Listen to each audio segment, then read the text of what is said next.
Hello friends. तो आज हम जानेंगे कि डीएलएड के लिए चॉइस फिलिंग कैसे करना है, कैसे कॉलेज आपको मिलेगा। सबसे पहले हम क्या करेंगे कि अपनी आईडी को लॉगिन करेंगे। ठीक है, तो मैं जो लिंक बताऊंगा उस पर आपको जाके क्या करना है, लॉगिन करना है। तो लॉगिन करने के लिए क्या करना है, वहाँ पे आपसे मांगेगा आईडी पासवर्ड। तो आईडी में क्या करिए, एग्जाम के समय जो रोल नंबर था वो डाल दीजिए, और पासवर्ड में क्या करना है, अपना डेट ऑफ बर्थ डाल दीजिए। और ओके पे जैसे ही क्लिक करेंगे आपको सेंड ओटीपी का ऑप्शन देगा। सेंड ओटीपी हो जाएगा, फिर आपको क्या होगी कि जो मोबाइल नंबर आपने फॉर्म भरते समय डाला होगा उस पर ओटीपी जाएगा। तो उस ओटीपी को आप फिर से एंटर करेंगे और ओके करेंगे, तो फिर से आपका पूरा बायोडाटा खुल रहा है। ठीक है, उसमें नाम, फादर्स नेम, मदर्स नेम और एड्रेस, मोबाइल नंबर, ईमेल, और फिर आपने 12th में कितना मार्क्स पाया था जो आपने फिल किया होगा, वो सारा डिटेल्स आपको देगा। ठीक है ना। फिर वहाँ पे एक और ऑप्शन साइड में खुल रहा है, नोटिस समझ सकते हैं आप। उसमें 4 पॉइंट्स को मेनली उसमें बताया गया है, जिसमें से जो इंपॉर्टेंट बात है वो मैं आपको बता रहा हूँ। उसमें लिख रहा है कि SC/ST से जो बच्चे बिलोंग कर रहे हैं उनका 350 रुपया चालान कटेगा, यानी उसका चार्ज लगेगा, काउंसलिंग का चार्ज 350 रुपया SC/ST के लिए। और SC/ST को छोड़कर बाकी अदर जितनी भी कैटेगरीज हैं उनके लिए 500 रुपये चार्ज रखा गया है। ठीक है, ये तो हो गया कि काउंसलिंग का चार्ज कैसे कैसे क्या होगा। ठीक है ना। तो वहां पे आप पे नाउ पे जाएं। पे नाउ पे जाने के बाद आप पेमेंट करिए। पेमेंट के लिए आपको 2 ऑप्शन है, एक है नेट बैंकिंग और दूसरा क्या है, एटीएम कार्ड। ठीक है, तो किसी भी थ्रू आप पेमेंट कर सकते हैं, या तो खुद पेमेंट कर लीजिए, नहीं तो साइबर वाले के पास जाके आप करा सकते हैं। तो जब वो सारा प्रोसेस आप कर लीजिएगा, पेमेंट जैसे ही आप करेंगे आपके सामने कॉलेज की लिस्ट ओपन होगी, और उसमें मैक्सिमम 30 कॉलेज देता है चूज करने के लिए। तो उसमें आपको क्या करना है कि आपके घर के आसपास के जो भी डिस्ट्रिक्ट हैं, या आपका जो डिस्ट्रिक्ट में जो आपको डाइट या पीटीसी होगा गवर्नमेंट कॉलेज, वो आप भरने से पहले आपको एक बात जानना जरूरी है कि आपको गवर्नमेंट कॉलेज मिलेगा कैसे। तो सबसे पहले तो आपका मार्क्स डिपेंड करेगा, नंबर कितना आपका है, कैटेगरी में रैंक कितना है, ओवरऑल कितना रैंक पाया है आपने, वो डिपेंड करता है। तो अगर आप 85 90 नंबर अगर आपका है, तब आसानी से मैं कह सकता हूँ कि आपको गवर्नमेंट कॉलेज मिल सकता है। तो आपको क्या करना है, अपना होम डिस्ट्रिक्ट में आपका पीटीसी या डाइट होगा, पहला नंबर ऑप्शन उसको चूज कर दीजिए। सेकंड में बगल वाले डिस्ट्रिक्ट का चूज कर दीजिए। थर्ड में और कोई बगल वाला चूज कर दीजिए। यानी 5 नंबर तक आपको क्या करना है, अगल बगल के डिस्ट्रिक्ट के कॉलेजेस को डालना है।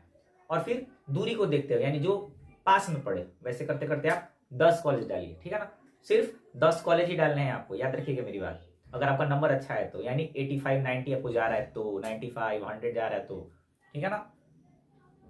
75 वाली भी ट्राई कर सकते हैं। 75 भी अगर आपका है तो आसानी से आपको गवर्नमेंट कॉलेज मिल जाएगा। कैटेगरी पे डिपेंड करेगा, किस कैटेगरी से आप बिलोंग कर रहे हैं, वहाँ वो मायने रखता है।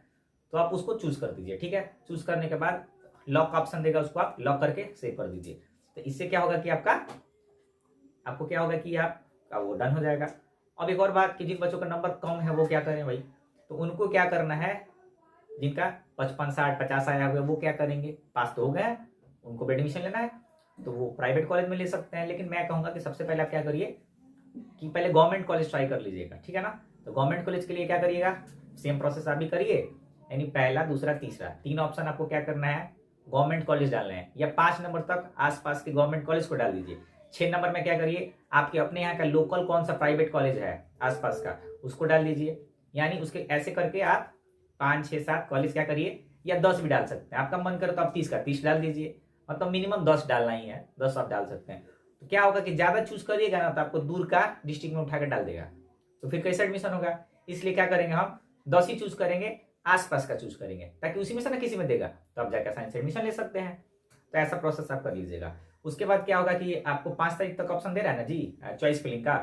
तो 5 तारीख के बाद जैसे ही डेट खत्म होता है, 11 तारीख को फर्स्ट मेरिट लिस्ट आ रही है, आपको मैंने बताया हुआ है पिछली वीडियो में। अगर नहीं पता है तो वहां जाके आप डिटेल्स में जान लीजिए कि फर्स्ट मेरिट लिस्ट, सेकंड और थर्ड कब आएगी, और कैसे कैसे एडमिशन का प्रोसेस होता है, ये सारी बातें बताई गई उसमें। ठीक है ना, उसका मैं लिंक आपको डिस्क्रिप्शन बॉक्स में डाल दूंगा।